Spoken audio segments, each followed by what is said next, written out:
Bonsoir à tous. On commence donc ce cours qui est pensé pour faire une petite introduction d'une histoire des féminismes parce que ça c'est un point de vue d'évolution de la pensée féministe. Donc voilà, c'est à cause de ça que j'ai choisi le titre Une histoire des féminismes. Et comme j'ai pensé que il y aura des prochaines séances, des prochains cours, j'ai mis un numéro 1 à côté, vu que ça sera le premier, mais pas le dernier. Donc, je commence un peu pour me présenter à vous. Je pense que la plupart de vous connaissent mon histoire, ma trajectoire à l'université, mais voilà, donc j'ai un master et un doctorat en sciences politiques où j'ai commencé à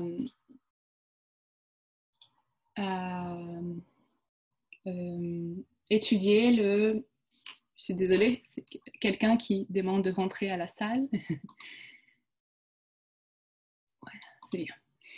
Et donc, pendant le master et mon doctorat, j'ai étudié le sujet des féminismes. Au master, j'ai fait une étude sur l'interdiction du port du voile musulman en France pendant les années, à partir de 2011. Et après ça, j'ai fait le doctorat sur la pensée féministe au Brésil et aussi en France. Et donc, j'ai étudié la circulation de la pensée féministe entre Brésil et France, des années 1970 à 2010-2015.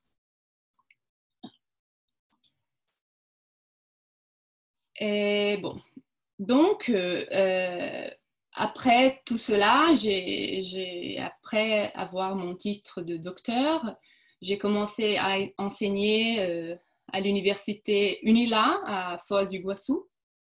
Et là, j'ai pu donc commencer à avoir une expérience concrète dans l'enseignement supérieur.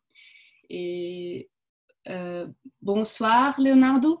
Bienvenue. Je veux juste te dire que ça, on est en train d'enregistrer. Donc, ton vidéo sera au public.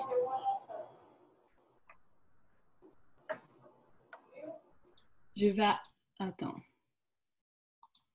Voilà, merci. Donc, ce que je disais, c'est que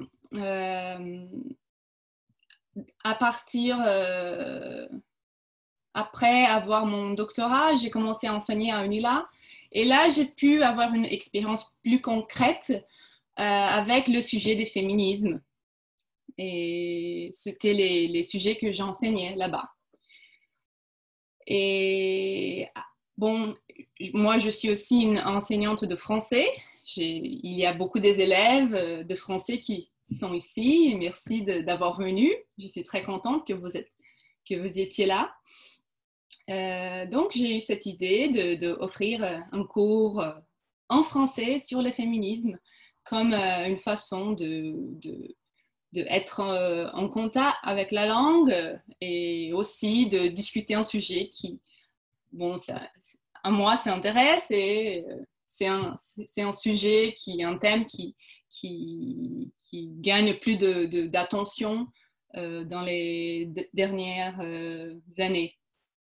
Donc voilà, ici, c'est ce que nous allons discuter pendant cette séance. Donc, on commence par discuter qu'est-ce que c'est le féminisme.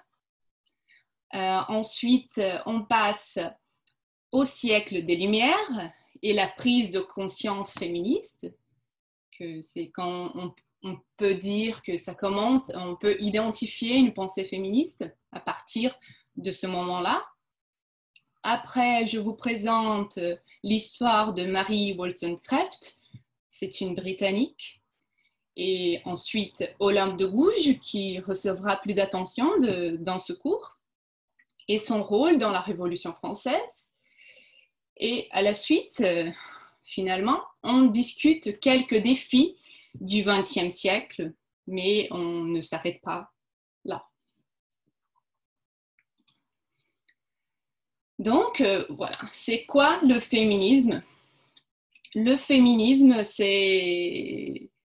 Des fois, c'est un peu difficile de trouver une définition, et surtout parce que c'est un terme qui est très varié. Donc, c'est peut-être compliqué de dire qu'il y a un féminisme, et il y en a peut-être beaucoup des mouvements qui ont des idées féministes, mais ils ne sont pas toujours d'accord. Voilà. Mais ce qu'on peut dire, c'est que toute définition féministe part d'une prise de conscience qu'il existe une cause des femmes.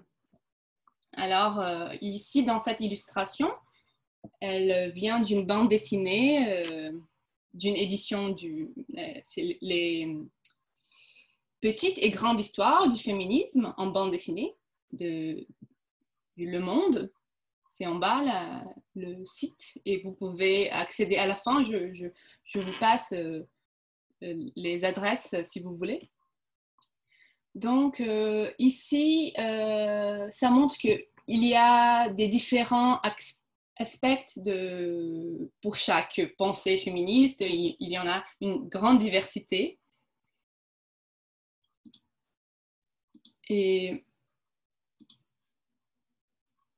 Et aussi, il y en a des différents slogans, comme par exemple égaux mais différents.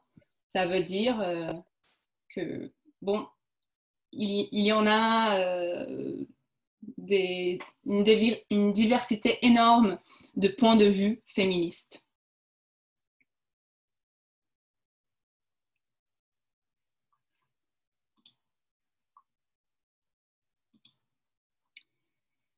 Ici, je vous montre quelques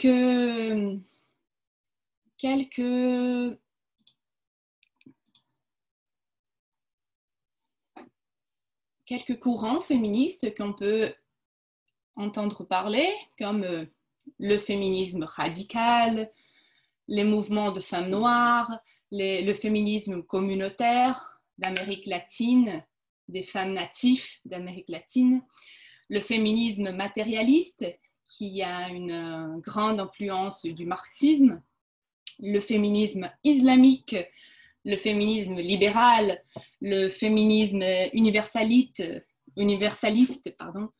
c'est-à-dire un féminisme égalitaire, et de l'autre côté, un féminisme différentialiste.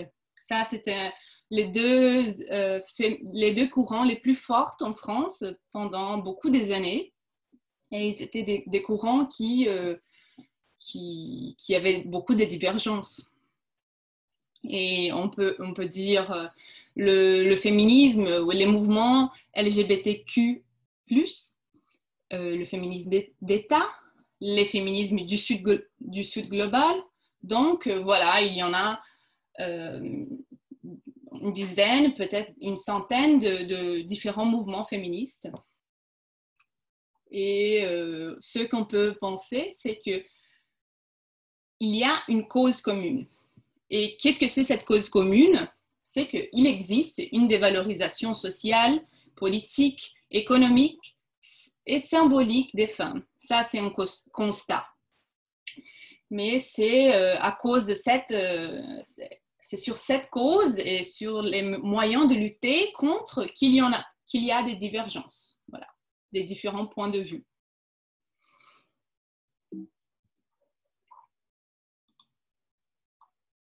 Bon, voilà. Donc, si on peut parler un peu sur les différents points de vue sur le féminisme, c'est sûr qu'il y en a des grandes divergences sur la prostitution et la pornographie. Alors, il y en a certaines féministes qui seront absolument contre l'idée de prostitution et de pornographie. Et d'un autre côté, il y en a ceux qui vont questionner, mais pourquoi la femme n'a pas la liberté de se prostituer si elle veut, et pourquoi pas n'avoir pas une pornographie féministe, par exemple. Ça existe. C'est une discussion. Il y a toutes des études sur ça. Et comme par exemple, c'était le sujet de ma thèse de master, le port du foulard musulman.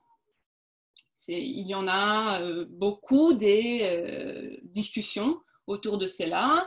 Hein, les femmes, elles n'ont pas leur autonomie préservée, c'est pas un choix de porter le voile. Et ça, les féministes libéraux, les libéraux diront, ce n'est pas un choix, mais de l'autre côté, il y a les féministes islamiques qui disent non, c'est ça, on a choisi ça, c'est notre droit, et vous êtes en train de faire des arguments xénophobes, islamophobes.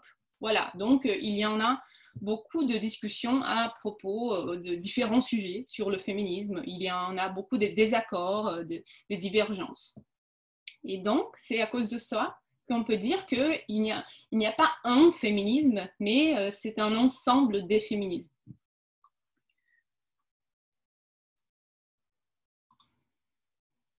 Voilà. Donc, il y a bien une lutte commune, mais certains désaccords sont insurmontables. Et qu'est-ce qu'on peut faire alors si même dans le féminisme, même sur ce sujet-là, il n'y a pas une opinion commune? C'est écouter ce que les femmes disent. Les féministes disent souvent que la société n'écoute pas les femmes. Et donc voilà, ce qu'on peut faire, c'est commencer à écouter les femmes, les féministes et leurs revendications. Et par exemple, leurs citations, leurs slogans, et s'informer sur leur histoire. C'est ça qu'on est en train de faire justement maintenant.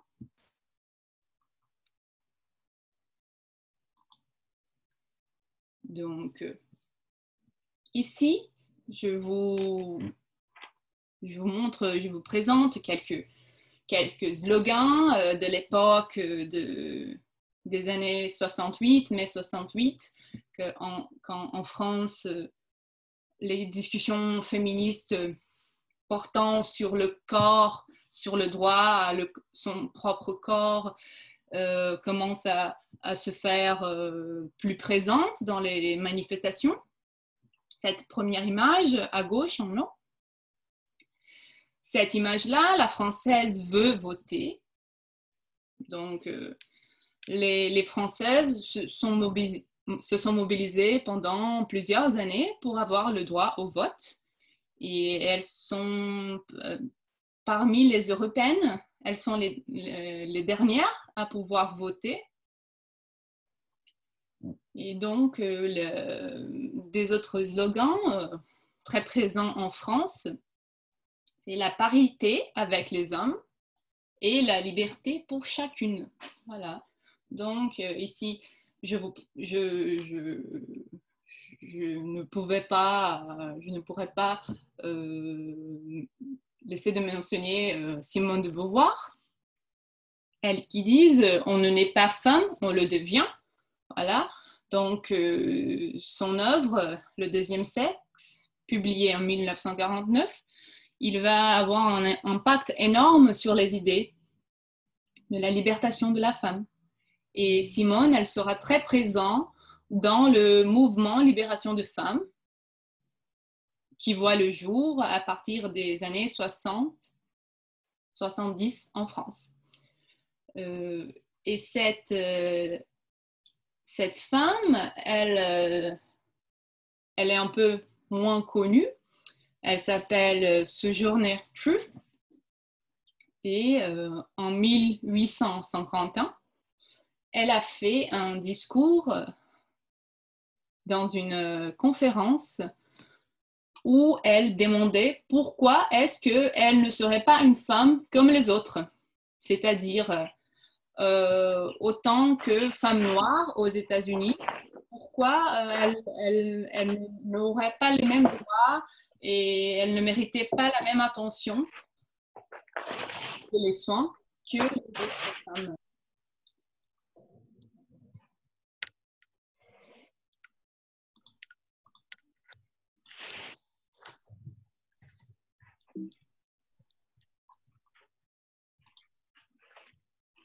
Donc, on peut aussi se demander un peu sur l'origine du terme.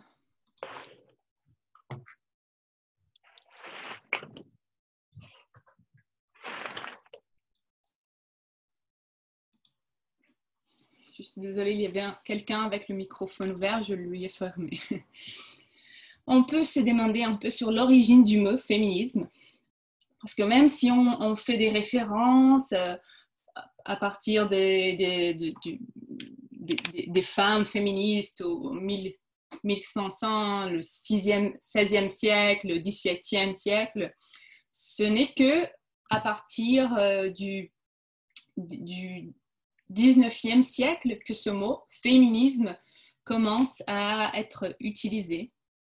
Et c'est surtout quand les mouvements en faveur du suffrage des femmes voient le jour. Voilà, ici, je partage avec vous une image des suffragettes. Bon, c'est en anglais, mais voilà, ça c'est un terme utilisé qui vient du français, et il y en avait les suffragettes, c'est-à-dire les femmes qui défendaient le suffrage féminin.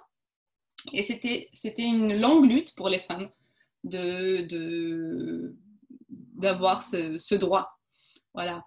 Donc, le mot féminisme, il est utilisé aujourd'hui partout dans le monde, et il est utilisé pour décrire des idées qui préconisent l'émancipation des femmes, les mouvements, et aussi il s'emploie à les individus qui y adhèrent. Voilà.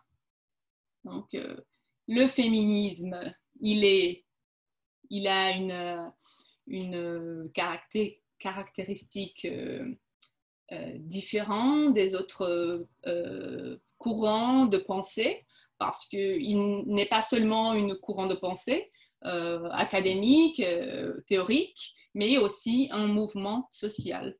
Voilà, donc il est à la fois une réflexion et une action politique.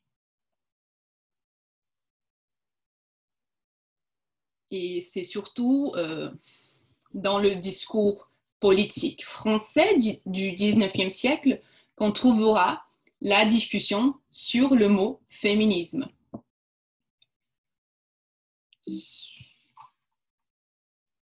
Cependant, les origines du mot restent encore obscures. Il y en a ceux qui attribuent l'origine du mot féministe à Charles Fourier, né au XVIIIe, dans son œuvre Les Quatre Mouvements. Charles Fourier, il est le père du socialisme, et il discutait aussi l'émancipation des individus, et il était préoccupé, il concernait les femmes dans sa théorie. Et au même temps, il y en a ceux qui défendent que la personne qui a créé le terme féminisme, c'était Hubertine Auclair, que c'était une femme pionnière en France, défenseur du suffrage pour les femmes.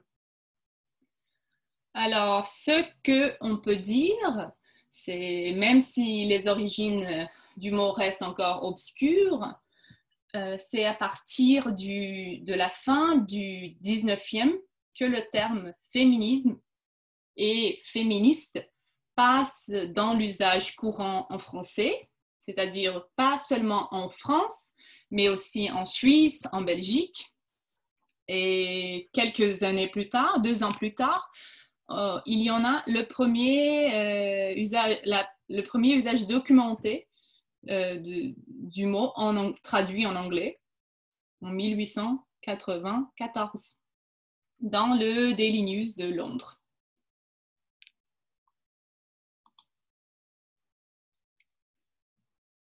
Alors, c'est intéressant je trouve que c'est important que je vous parle un peu sur Hubertine Auclair, vu qu'elle était vraiment un sujet très important pour le féminisme en France, voilà, pour le mouvement suffragiste en France. Elle était une pionnière, elle était une des premières femmes activistes en France, et elle peut être connue aussi comme la suffragette française, voilà. Il y en a une institution en France nommée Hubertine Auclair, où ça se discute les sujets liés aux égalités politiques. Alors, Hubertine Auclair, elle milite toujours en faveur des droits politiques des femmes, et elle sera une adhérente partisane de la féminisation des noms, des métiers et de fonctions. Voilà, parce que elle trouve que cet usage systématique constitue un moyen le plus efficace pour promouvoir et garantir l'égalité entre les femmes et les hommes dans toutes les sphères de la société. Donc, au-delà d'avoir fait beaucoup de bruit, des manifestations et de promouvoir les idées féministes en France, Hubertine Auclair, elle a été aussi une auteure de plusieurs ouvrages, dans celle que je vous montre ici, Les femmes arabes en Algérie. Donc, elle discute la polygamie, le coût de l'adultère, l'arrêt de la gestation chez les musulmanes, les féministes au XIIIe siècle, où la prostitution est un sacerdoce, et les Arabes sont représentants au Parlement. Alors, les sujets centrales dans son activisme, la participation politique et les droits de femmes. Bon, juste pour revenir à ce que je trouve que c'est très important, c'est de retourner au siècle des Lumières, que c'est le XVIIIe siècle, voilà, pour en discuter. Pourquoi c'est ça le moment où les femmes commencent à se faire écouter un peu plus. Voilà, le siècle des Lumières, c'est une période en Europe qui se fonde sur l'idée de illumination. Et la métaphore, c'est associé aux lumières, voilà. C'est les lumières de la raison. Donc, c'est à partir de la raison, de promouvoir la raison, qu'il y en a des idées qui commencent à montrer que, bon, liberté, égalité, et où est la femme dans tout cela? Voilà. Donc, ici, il y a Mary Wollstonecraft, que c'était une Britannique qui a vécu pendant le 18e, la seconde moitié du 18e. Et pour Mary Wollstonecraft, c'était important de créer une société basée sur la raison, où les femmes et les hommes devraient être traités comme des êtres rationnels, voilà, parce que vous le savez que jusqu'à cette période-là, les femmes, elles n'étaient pas considérées des êtres rationnels. Voilà. Bon, ça, on le sait que c'est encore difficile pour des personnes de considérer que nous sommes des êtres rationnels. Mais voilà, il y a cette discussion-là depuis le XVIIIe siècle. Elle a une grande importance pour la pensée féministe, pour avoir publié un livre, un ouvrage qui s'appelle La défense des droits de la femme. En anglais, A Vindication of the Rights of Women, où elle fait toute une défense de pourquoi les femmes doivent avoir les mêmes droits que les hommes. Alors, Wollstonecraft, elle va défendre l'indépendance économique des femmes. Donc, les femmes devraient avoir le droit de travailler pour gagner son argent et pour être indépendant économiquement. Et aussi, elle défend une émancipation politique, sociale des femmes.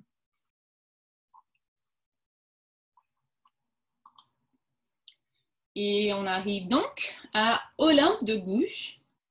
Olympe de Gouges, qui est une femme de plus en plus importante, qui regagne une considération, une importance dans les débats sur le féminisme.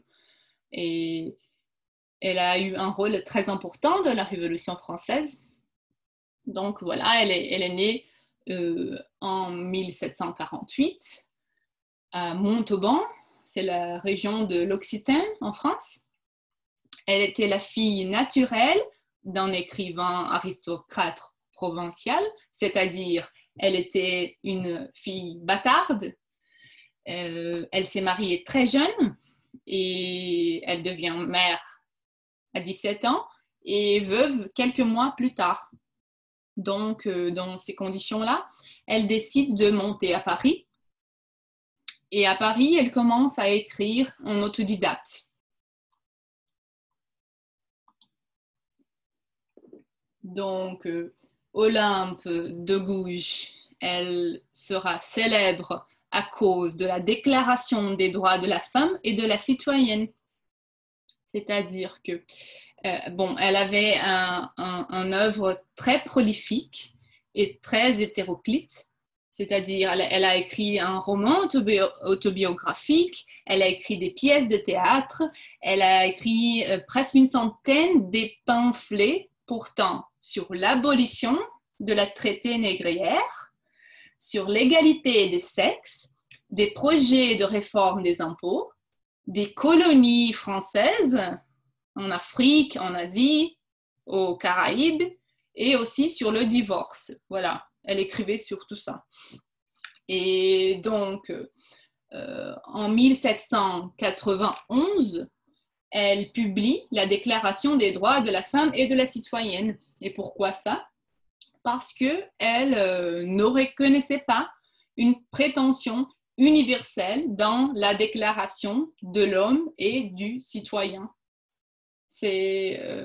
C'est-à-dire que, de vrai, dans cette déclaration de 1789, 2 ans plus tôt, la déclaration officielle de la Révolution française, les femmes ne sont pas mentionnées. Alors, ceux qui peuvent être des citoyens en France, ce sont des hommes qui ont plus de 21 ans. Voilà. Donc, elle était un peu dérangée avec cette exclusion et à cause de ça, elle a publié cette déclaration qui a gagné qui a causé beaucoup de polémiques en France. Voilà. Parce que sa critique, c'était que justement, l'homme ne représentait pas tout le monde.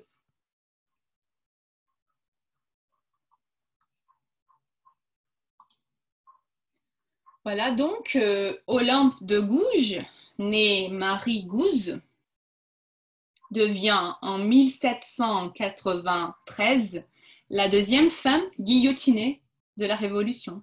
Après qui? Marie-Antoinette, voilà, oui,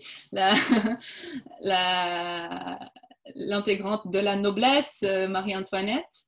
C'était la première femme à être guillotinée.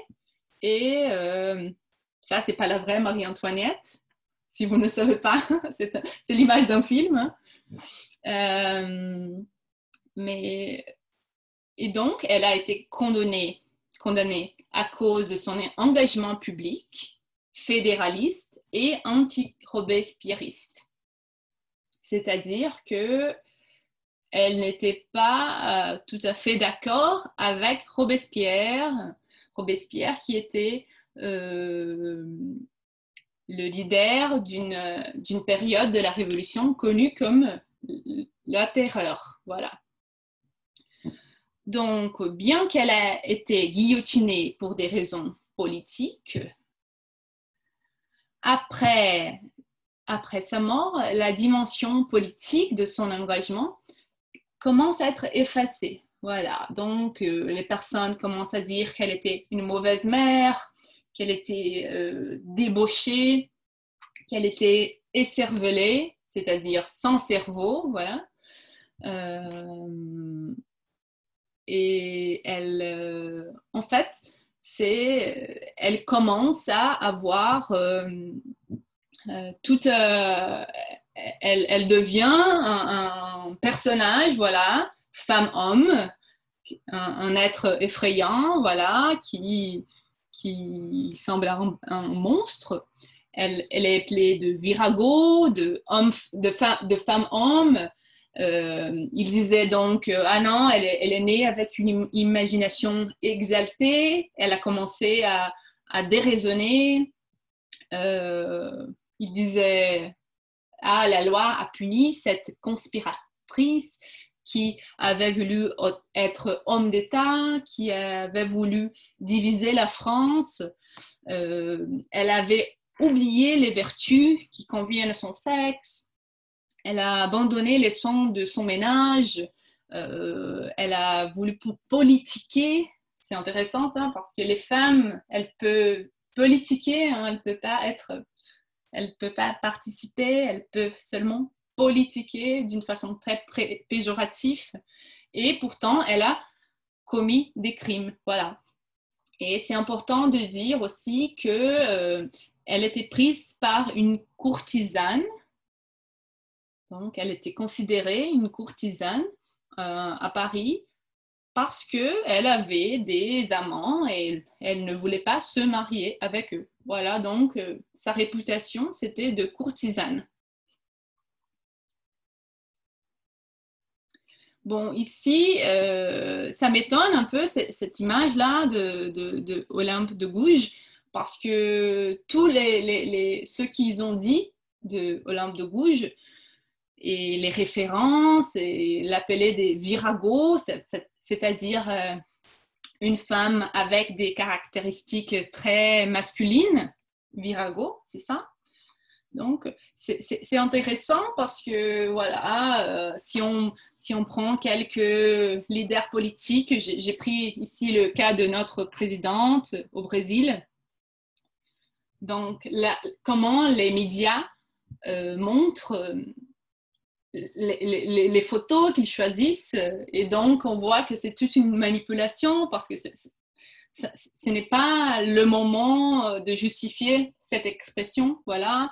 Et comme avec Hillary Clinton, les questionnements de sa sexualité, voilà, c'est un sujet encore de discussion publique, la sexualité d'une femme politique.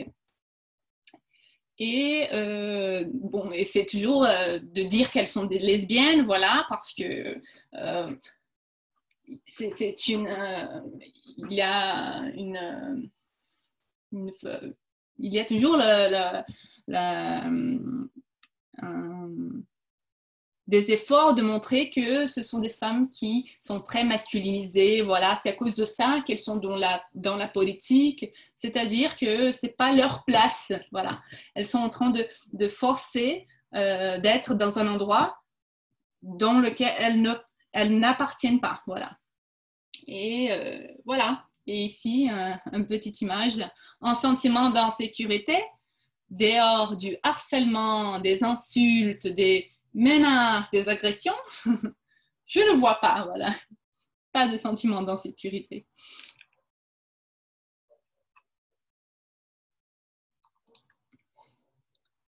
Donc, juste pour à la suite, au XIXe siècle, après la fin de la période révolutionnaire en France, il y a aussi un retour en arrière sur les sujets de la femme, comme on peut voir dans le Code civil du XIXe siècle, qui, si je ne me trompe pas, il a beaucoup influencé ici le Brésil, ce Code civil. La femme et ses entrailles sont la propriété de l'homme. Alors, ses entrailles, c'est-à-dire tout ce qu'on a dedans, nous, oui, nos entrailles, voilà. Donc, la femme et ses entrailles sont la propriété de l'homme. C'est ça.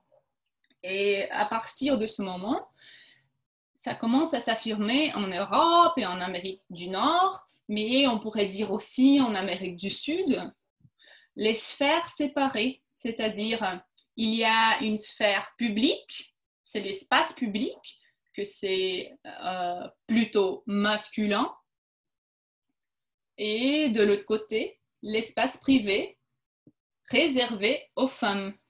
Donc, cette idée qui devient plus forte, que les femmes, elles ont des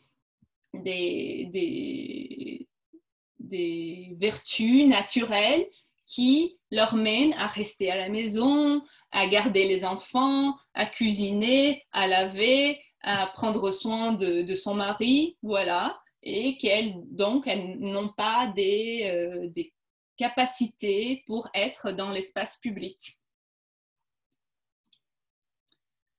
Et donc, voilà, le problème, c'est qu'il ne s'agit pas seulement d'une séparation, mais aussi d'une asymétrie, parce que les femmes, elles restent exclues à une petite sphère privée à l'intérieur de la maison, avec leurs enfants, avec leur famille, et elles n'ont pas le droit de profiter du monde. Voilà, elles ne peuvent pas être des représentants politiques, elles n'ont pas le droit d'être en public. Elles seront prises par des courtisanes, par des femmes qui ne méritent pas de respect si elles sont dans cette sphère publique. Voilà. Donc, pendant beaucoup de temps, si on disait une femme publique, ça voulait dire une prostituée.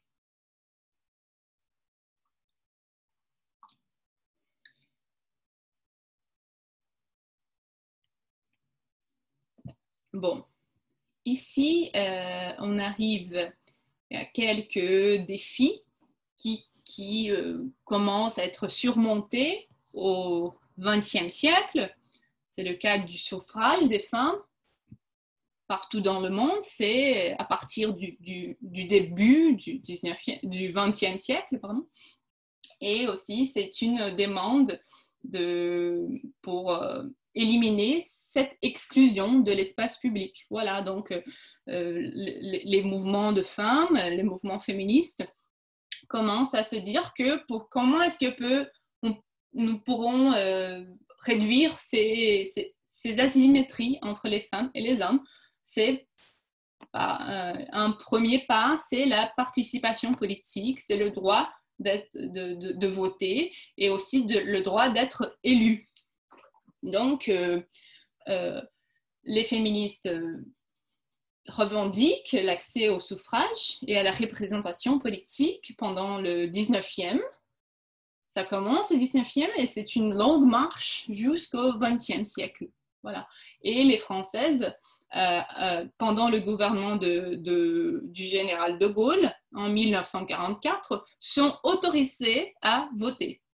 Donc, la première élection en France avec la participation des femmes, c'est en 1945, pendant les élections municipales.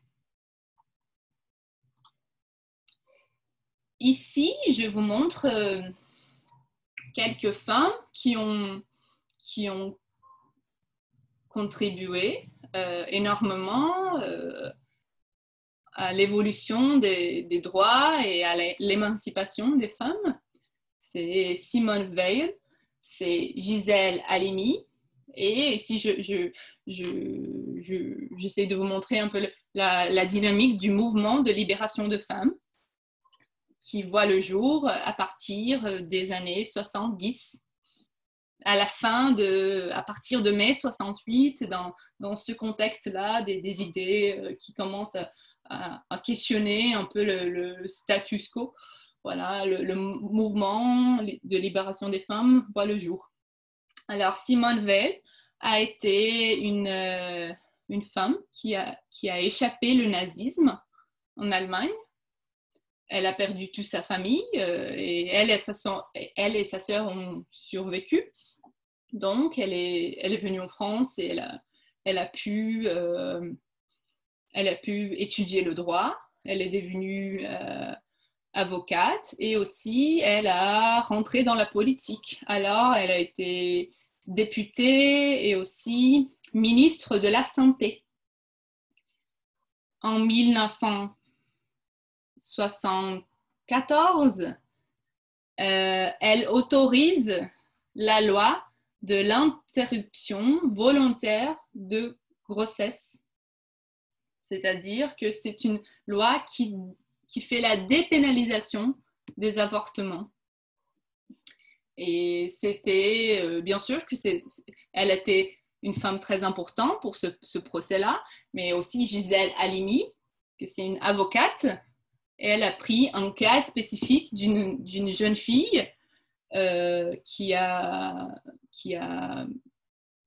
passé par un viol très agressif et donc il y en a eu une grande mobilisation autour de cela et à partir de la collaboration entre différents mouvements féministes et des différentes femmes touchées par le thème des droits de femmes et de l'émancipation, elle voit cette loi être votée et finalement en 1974, cette loi est vigente en France. Aussi la loi qui autorise la contraception. Voilà, parce que c'est pendant les années 70 que les femmes ont le droit de utiliser les méthodes de contraception. Ici, je vous montre quelques féministes du monde. Voilà. Aujourd'hui, il y en a des sujets très différents. Quand on parle de féminisme, le droit des droits de travail, les droits sociaux, des différences les droits des LGBTQ. Bon, il y a une énorme discussion autour des sujets, par exemple les femmes arabes, les femmes musulmanes, les femmes noires. Donc voilà, ici je vous montre quelques féministes. Ici au Brésil, il y a Lélia Gonzalez, c'est une femme qui a dédié une partie de sa vie à discuter les sujets des femmes noires au Brésil. Et ici, il y a Virginia Woolf, Alexandra Kollontai, très présente dans la révolution russe. Il y a Malala, il y a Gayatri Spivak, que c'est une auteure qui est très lue aujourd'hui dans les études féministes. Et voilà. Bon, ici, j'arrête de enregistrer